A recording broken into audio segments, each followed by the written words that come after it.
कोई भी सपना साकार करने के लिए सबसे जरूरी है सही कोच का होना। चुनिए अमोल कासर्स कॉमर्स एकेडमी को और करे अपने 11th 12th CA CSCMA का सपना साकार। Download the app now. कासर आपका स्वागत करता हूं दोस्तों 11th कॉमर्स। कल के लेक्चर में हम लोगों ने फीचर्स ऑफ बुक कीपिंग देखा था, राइट। बुक कीपिंग क्या होता है उसका मीनिंग और डेफिनेशन भी समझा था। आज एक नए क्वेश्चन की तरफ हम जा रहे हैं, that is objectives of book keeping. और अगर आप देखोगे दोस्तों तो आपको समझेगा कि फीचर्स में जो पॉइंट हमने पढ़े थे ना वही करीब करीब ऑब्जेक्टिव्स में आपको दिख रहे हैं।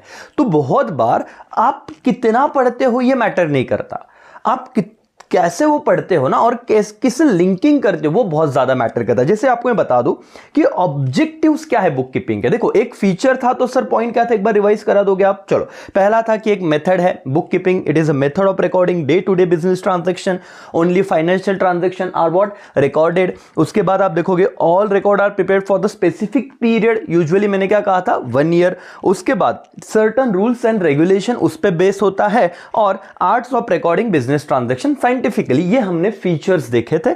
आज हम ऑब्जेक्टिव्स पे जाते हैं। चलो बेटा बिना कुछ समय गवाए सीधा ऑब्जेक्टिव पे आ जाओ और शांति से मेरे साथ ये थियोरी चैप्टर खत्म कर दो, क्योंकि अकेले में ये होता नहीं है ना। तो मेरी हेल्प से अगर आपका थोड़ा बहुत भी हो जाए तो बहुत अच्छी बात है।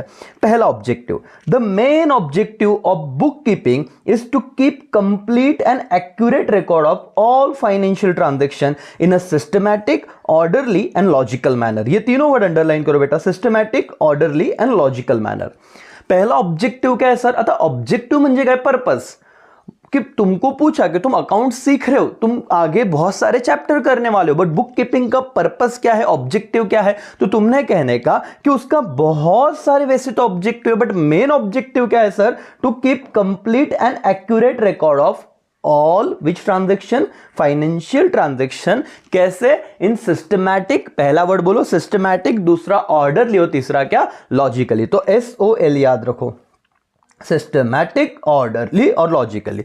सिस्टमैटिक, ऑर्डरली और लॉजिकल। कौन सा ट्रांजैक्शन? Financial transaction. ठीक है सर, पहला ऑब्जेक्टिव खत्म। दूसरा, all the business transaction. Again देखो सर और मैडम, फाइनेंशियल बिजनेस, क्योंकि हमने सीखा था कि बुक कीपिंग में कौन से ट्रांजैक्शन रिकॉर्ड होते हैं? Only business transaction. All business transaction are to be recorded date wise और क्या? Account wise. Sir account wise क्या होता है? डेफिनेटली आगे में जाऊंगा तो आपको बताऊंगा, लेकिन अब इतना याद रखो कि जैसे जितने पर्टिकुलर आपने अकाउंट्स रिकॉर्ड बनाए हुए हैं, या फिर एक सिस्टमैटिक 1 तारीख का ट्रांजैक्शन पहले रिकॉर्ड होगा, फिर 5 तारीख का होगा, फिर 7 तारीख का होगा। ऐसा आप रैंडमली जो वाउचर मिले उसके हिसाब से नहीं कर सकते सर, कि अभी चलो 10 ट्रांजैक्शन हो गए, रिकॉर्ड करने बैठा तो पहले 7 तारीख का रिकॉर्ड किया, फिर 2 तारीख का किया। ऐसे नहीं करना है, आपको सिस्टमैटिक तरीके से डेट वाइज रिकॉर्ड करना है। तो ये एक ऑब्जेक्टिव है सर कि बिजनेस ट्रांजैक्शन कैसे रिकॉर्ड हो रहे हैं सर? डेट वाइज और अकाउंट वाइज। 2 ऑब्जेक्टिव खत्म हो गए। तीसरा मालिक, ध्यान दो यहां पे क्या है? Book keeping serve a permanent record. Sir underline कीजिए सर, ये आपको पता है सर परमानेंट का अपोजिट वर्ड क्या है? टेम्पररी। सर बहुत बार होता है ना कि मैं क्या करता हूं, कुछ जैसे कि आपको बताओ कि मूवी को गया, टिकट लिया और मैंने फेंक दिया, मैंने रिकॉर्ड ही नहीं किया, या फिर मैंने टेम्पररी दिखाने के लिए मम्मी पापा को देखो गया था, हम साथ में गए थे, इतना खर्चा हुआ, बर्थडे पार्टी थी, ये देखो और फेंक दिया। ऐसे नहीं, आप जो बुक्स में रिकॉर्ड करते हो सर वो आपको 2 साल 3 साल बाद भी आपने अपने बिजनेस में क्या खर्चा किया था, कितना प्रॉफिट हुआ था, ये सारी चीजें आपको जानने को मिलती है। इसीलिए बुक कीपिंग कौन सा रिकॉर्ड होता है? टेम्पररी की परमानेंट। अगर एग्जाम में आए बेटा तो अंडरलाइन कर दीजिए इस वर्ड को आप, परमानेंट रिकॉर्ड। हर एक शब्द बहुत मायने रखता है। Book keeping serve as a permanent record of which transaction, monetary transaction of enterprises business, and it can be produce as an evidence whenever and wherever required. Sir ये बहुत important word मैंने बताया, evidence, whenever and wherever required. अब तुम लोगों के, क्योंकि तुम अभी बेसिक सीख रहे हो तो तुमको ये शब्द बहुत ज्यादा मायने तुम्हारे लिए शायद ना रहे। एविडेंस म्हणजे काय सर? पुरावा, प्रूफ। अभी आपने न्यूज में देखा रहेगा कि इस पर्टिकुलर ऑर्गेनाइजेशन पे, कंपनी पे रेड पड़ी और रेड में इतने करोड़ का ब्लैक मनी पकड़ा गया, इतना गोल्ड जमा हुआ। अभी अभी रिसेंटली न्यूज आप देख रहे होगे, संजय राउत जी को पकड़ा, उनके घर में 11.5 लाख रुपए की कैश बरामद हुई। तो सर ये क्या है कि जब ये ईडी आपने सुना रहेगा, ये डिपार्टमेंट जब घर पे मतलब लोगों के घर पे जाता है या जब उनको पता चलता है कि इतने सारे पैसे हैं, वो पूछता है सबसे पहले तो डायरेक्टली किसी को जेल में नहीं लेके जाएंगे या फिर उनके वो पैसे सीज करके नहीं लेके जाएंगे। वो पूछते हैं कि सर ये पैसे का सोर्स क्या है, ये पैसा आया कहां से, और अगर कोई ना कोई सोर्स होगा तो इसका रिकॉर्ड होगा, एंट्री होगा। और अगर आपने बुक कीपिंग किया हुआ है, अगर आपने सारे ट्रांजैक्शन का सारे पैसे भले 200 करोड़ मिलने दो, आपके घर में 200 करोड़ भी मिले और आपका रिकॉर्ड प्रॉपर है, आपको पता है कि सर देखो ये पैसा यहां से आया, इतना आया, हमने इतना टाइम टू टाइम टैक्स भरा हुआ है और ये हमारा व्हाइट पैसा है।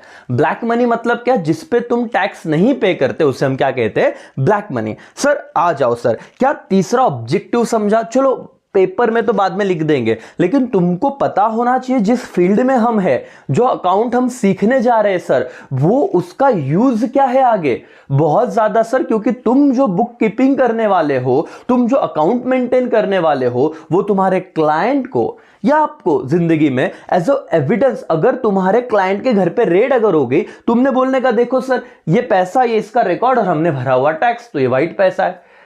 समझ में आया? Yes sir. तीसरा, टू नो द प्रॉफिट और loss of the business during the financial year. ये तो एकदम सिंपल सा ऑब्जेक्टिव है भाई।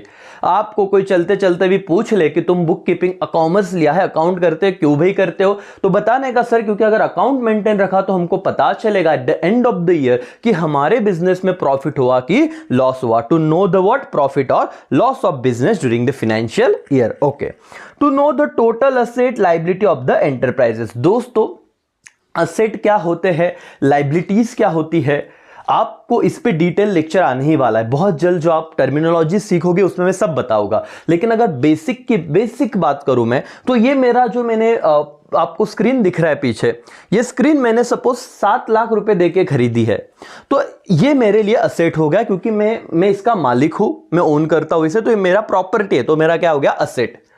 बट सर ये स्क्रीन लेने के लिए मैंने कर्जा लिया था 5 लाख रुपए का, तो किसी को पैसे दिए बिना तो मिलता नहीं है, तो मैंने क्या किया, उधार कर्जा लिया। तो कर्जा लिया तो उसे मुझे पैसे देने पड़ेंगे कि नहीं देने पड़ेंगे, तो वो मेरे लिए क्या हो जाएगी, लायबिलिटी। किसी से कर्जा लेना कोणाचं तरी तुम्ही देना लागता, दैट इज व्हाट, लायबिलिटी। तो टू नो, आपको पता होना चाहिए कि आपके बिजनेस में आपके असेट्स कितने हैं और लायबिलिटी कितनी है ऑफ द इंटरप्राइजेस। ये कौन बताता है, ये कैसे समझता है, जब आप बुक कीपिंग को मेंटेन करते हो। यस और नो? Yes sir. आगे छठवां point, to know what the businessman owes to other and what owes to him. मतलब सर ये पॉइंट कहीं ना कहीं कनेक्ट कर रहा है, पांचवा और छठवां सेम ही है कि आपको किसको कितना पैसा देना है और किससे कितना पैसा लेना है। ये भी आपको कौन सा बुक कीपिंग का ये इंपॉर्टेंट है कि ऑब्जेक्टिव है कि ये भी आपको पता चलता है अगर आपने बुक्स मेंटेन किए तो। Businessman come to know of the current year's progress over previous year and compare its financial result with other business enterprises in similar line। अब ये समझो सर, मैंने बुक कीपिंग में करते आ रहा हूं, पिछले साल मेरा प्रॉफिट था 1 लाख रुपए का और इस साल मेरा प्रॉफिट हो गया 70,000 रुपीज का। बताओ प्रॉफिट बढ़ा कि कम हुआ? बहुत बच्चे बोल रहे सर प्रॉफिट तो कम हो गया, बट ये मैंने कंपेयर, ये मुझे पता कैसे चला, जब मैंने क्या किया सर, करंट ईयर की प्रोग्रेस को प्रीवियस ईयर की मतलब प्रीवियस ईयर के रिजल्ट से कंपेयर किया। सर समझो नेक्स्ट ईयर मेरा प्रॉफिट हो गया 2,30,000। अरे बाप रे, अब मेरे को बताओ मैं अच्छा काम कर रहा हूं कि गलत? डेफिनेटली प्रोग्रेस है कि सर मेरा मतलब है ना कि गलत चीज हो रहा है, लॉस हो रहा है, डेफिनेटली आप कहोगे सर प्रोग्रेस है। Why sir? मैंने कंपेयर किया। तो देखो लाइन समझो, करंट ईयर प्रोग्रेस को आप प्रीवियस ईयर प्रोग्रेस से कंपेयर करते हो and but obvious same line of business, अगर आपका इंडस्ट्री है, मोबाइल इंडस्ट्री है, आपका बिजनेस अगर 10 करोड़ कमा रहा है और सेम लाइन पे दूसरे का 100 करोड़ कमा रहा है, तो आपको और मेहनत करनी चाहिए। Sir moral of the story, businessman comes to know about current year progress over previous year, underline करो, कंपैरिजन होता है सर उसके फाइनेंशियल रिजल्ट के साथ। वो आपको समझ गया कैसे कंपैरिजन होता है? मैंने तीनों साल के बुक्स मेंटेन करके रखे, मैंने देखा कि फर्स्ट ईयर 1 लाख का प्रॉफिट हुआ, फिर 70,000 का हुआ तो कंपेरेटिवली कम हुआ, फिर अचानक से सर 2,30,000 का हुआ। तो ये आपको अंडरस्टैंडिंग के लिए ये ऑब्जेक्टिव है कि आप बुक कीपिंग, आप बुक्स मेंटेन कीजिए सर। तो चलो दोस्तों एकदम सिंपल तरीके से वापस एक बार इस क्वेश्चन को मेरे साथ कर लेते हैं। What are the objectives of book keeping? तो फर्स्ट ऑब्जेक्टिव क्या था मालिक? To book keeping, the main objective of book keeping is to keep complete and what accurate record of what all financial transaction in systematic, orderly और क्या कहा था, logical manner. दूसरा, all business transaction are recorded date wise and account wise, easy था। तीसरा, ये permanent होता है कि टेम्पररी होता है? आपको it is permanent record sir. तो आपको जब जब एविडेंस की जरूरत पड़ेगी, आपके बिजनेस पे, आपके क्लाइंट के बिजनेस पे रेड अगर हो गया, तो आपका अकाउंट्स बुक कीपिंग आपको हेल्पफुल रहेगा। Okay, to know the profit and loss, simple सा पॉइंट था। चौथा पॉइंट तो याद करना ही ऑब्जेक्टिव की प्रॉफिट एंड लॉस पता चलता है, असेट्स एंड लायबिलिटी पता चलती है। पांचवें पॉइंट से कनेक्टेड छठवां पॉइंट है, किसको कितना देना है, किससे कितना लेना है, वो पता चलता है। And sir business comes to know कि करंट ईयर का प्रोग्रेस क्या है कंपेयर जब किया जाता है प्रीवियस ईयर से। एंड दैट्स ऑल मालिक, खत्म हो गया आपके 7 पॉइंट। आई होप आप इसमें से 4-5 पॉइंट भी लिख पाए ऑब्जेक्टिव में, तो भी चलेगा। क्या आपका ये वाला पॉइंट समझा? क्या बोलो, यस और नो? Yes sir. चलो अब दूसरी बातें देख लेते हैं। Importance of book keeping. Sir ये क्यों देखना है? इंपॉर्टेंस, यूटिलिटी अगर हमने देख लिया ना, तो फिर हम अकाउंटेंसी पे जाएंगे। और ये आई नो कि बहुत बच्चे, बहुत क्लासेस में ये चैप्टर होते ही नहीं है, बहुत बच्चे करते ही नहीं है, बट ये करना जरूरी है सर, क्योंकि आपको बहुत सारी बातें समझेगी। अब नहीं, ये बाद में पता चला, क्योंकि मैं कहता हूं ना, बेस अगर क्लियर करना है तो पूरा करो मालिक। मतलब पढ़ो तो ऐसे पढ़ो कि जिंदगी में फिर टेंशन नहीं होना चाहिए। लेट्स सी, चलो आओ पॉइंट पे। क्या है sir importance of book keeping? सबसे पहले है रिकॉर्ड। क्या है? It is not possible for anyone to remember all transaction, ठीक है sir, but book keeping maintain record of all transaction permanently and systematically in the books of account. Sir ये देखो, ये ना कहीं रिलेट कर रहा है, फीचर्स भी सेम थे, ऑब्जेक्टिव्स भी सेम है। अब इंपॉर्टेंस ऑफ बुक कीपिंग का भी आंसर कहीं ना कहीं सिमिलर जा रहा है। देखो क्या था सर, रिकॉर्ड। उन्होंने कहा कि एक हर बंदा ना गजनी होता है। गजनी का ऐसे था, गजनी मूवी देखा है ना, वो शॉर्ट टर्म के लिए उसको वो भूल जाता था, मतलब लगेज 15-20 मिनट में। हम लोग गजनी ही है। जैसे कि मैं आपको कहूं, बेटा परसों रात को क्या खाया था, बोलो, लगेज क्विक, सोचो मत, अरे सोच लो फिर भी याद नहीं आएगा, भूल गए ना। तो हमारा मेमोरी सर ना चीजों को भूल जाता है। तो इन्होंने कहा it is not possible for anyone to remember all transaction, but book keeping maintain records of all transaction, कैसे? परमानेंटली और क्या? Systematically in the books of account. तो सबसे इंपॉर्टेंट पहला फंक्शन है सर इसका, बात है कि वो रिकॉर्ड करता है परमानेंटली, तो जब जरूरत पड़े तब आपको एज एविडेंस काम में आएगा। दूसरा, financial information. Book keeping is useful to get financial information related to profit, loss, assets, liability, investment, stock और एट एनी गिवन टाइम। अगर जिसने पहला पॉइंट अच्छे से पढ़ा है ना, उसको ये अच्छे से समझेगा।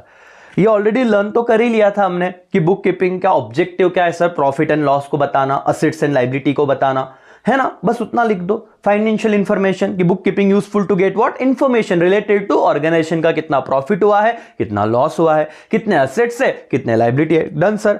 आर से मेरा हो गया रिकॉर्ड, एफ से हो गया financial information, D decision making. Book keeping provide financial information to businessman for decision making. Sir अभी इसको रिलेट करके दो तो हमें याद रखना है, क्योंकि हम अभी कॉमर्स को समझ ही रहे, तो डिटेल में समझेंगे और आगे पढ़ेंगे भी अच्छे से। क्योंकि आपने जो बुक्स मेंटेन किए ना सर, नॉलेज के साथ क्यों पढ़ना है आपको अकाउंट्स को? क्यों आपने बनाए हुए बुक्स से बिजनेसमैन उसके बिजनेस के डिसीजन लेता है। बोलो yes sir, no? Yes sir. आपको समझना चाहिए सर और मैडम कि मालिक कि आप लोग, अगर आपका बिजनेस का लॉस है, कंपेयर किया मैंने, लास्ट ईयर 10 लाख प्रॉफिट था, इस साल डायरेक्ट 1 लाख हो गया, तो बिजनेसमैन सोचेगा कि बिजनेस बंद कर दूं कि चलाओ आगे। अच्छा चलाया आगे, डायरेक्ट 2 लाख का लॉस हो गया, तो बिजनेसमैन बोलेगा नहीं बाबा अब मेरे को ना बिजनेस बंद कर देना है। तो ये कैसे समझा sir? It is very important for decision making कि आपका बुक कीपिंग ये इंपॉर्टेंट रोल प्ले करता है। Importance of book keeping. Sir question bar bar revise करो। आईएमपी 3 देखे, फीचर्स ऑफ बुक कीपिंग देखा, ऑब्जेक्टिव्स देखे, अब क्या देख रहे हैं? इंपॉर्टेंस। तो पहला था रिकॉर्ड, दूसरा था फाइनेंशियल इंफॉर्मेशन, तीसरा है डिसीजन मेकिंग, चौथा है control. Book keeping enable the executive of the business to control activity of the business. अरे सर ये लॉजिक बताओ, समझाओ। समझो, मेरे को समझ गया कि पिछले साल 10 लाख का प्रॉफिट था, इस साल 1 लाख का हुआ, मतलब कितने से कम हुआ प्रॉफिट? पिछले साल था 10 लाख, इस साल हुआ 1 लाख, मतलब 9 लाख का सीधा सीधा फटका बैठा है। तो मैं क्या करूंगा? कंट्रोल एक्टिविटी लाऊंगा। मैं बोलूंगा भाई चलो क्या गलत हो रहा है, इंप्लॉइज को ज्यादा सैलरी जा रही है, सैलरी कम करो सबसे पहले। या फिर ऑर्गेनाइजेशन में सिर्फ 10 इंप्लॉय की जरूरत है, आप लोग 100 इंप्लॉइज को लेके बैठे हो, चलो 90 इंप्लॉइज को हटा दो। या फिर कॉस्ट कटिंग बोलते सर कि अननेसेसरी लाइट फैन चल रहे हैं सर ऑर्गेनाइजेशन में, एसी लगा के बैठे जबकि जरूरत थी नहीं, और उससे इलेक्ट्रिसिटी बिल ही आपका महीने का 2-2 लाख रुपए आ रहा है, तो वहां पे जहां पे नीड नहीं है उस इक्विपमेंट को हटा दो। तो सर इसे कहते हैं कंट्रोल एक्टिविटी। अब कंट्रोलिंग भी कैसे समझेगा, जब आपको ये तो पता होना चाहिए कि कंट्रोल क्या करना है। तो आपके अकाउंट्स में जब दिखा कि आपका सबसे ज्यादा खर्चा लाइट बिल पे हो रहा है, तो मेरा वो पॉइंट मिल गया, अब मैं उसे देखूंगा कि कहां पे अननेसेसरी लाइट्स चल रहे हैं। दैट्स इट मालिक, it is called controlling book keeping enable the executives of the business to control activity of the business. Evidence, ये तो मैंने बताया आपको, बिजनेस में need financial evidence to produce in court of law in case of what any disputes. अगर आपके घर पे या बिजनेस पे इनकम टैक्स की रेड पड़ गई और वो बोले कि ये आपका काला पैसा है, मतलब इस पे टैक्स नहीं भरा है, आप बुक कीपिंग बता दीजिए, बुक्स बता दीजिए, अकाउंट्स बता दीजिए, सर ये रिकॉर्ड है और ये टैक्स भरा हुआ है, खत्म। Tax liability, book keeping useful to find out tax liability, जैसे income tax, property tax, GST etcetera. Sir ये इंपॉर्टेंट चीज है, अंडरलाइन कीजिए कि आप अपने बुक कीपिंग से टैक्स लाइबिलिटी को भी क्या कर सकते हो, समझ सकते हो। चलो यहां पे CET, अब मेरा हो गया RFD CET, ऐसे कुछ तो वर्ड है सर, आपको कुछ इंपॉर्टेंट वर्ड बनाते हैं तो आप बना सकते हो। हाँ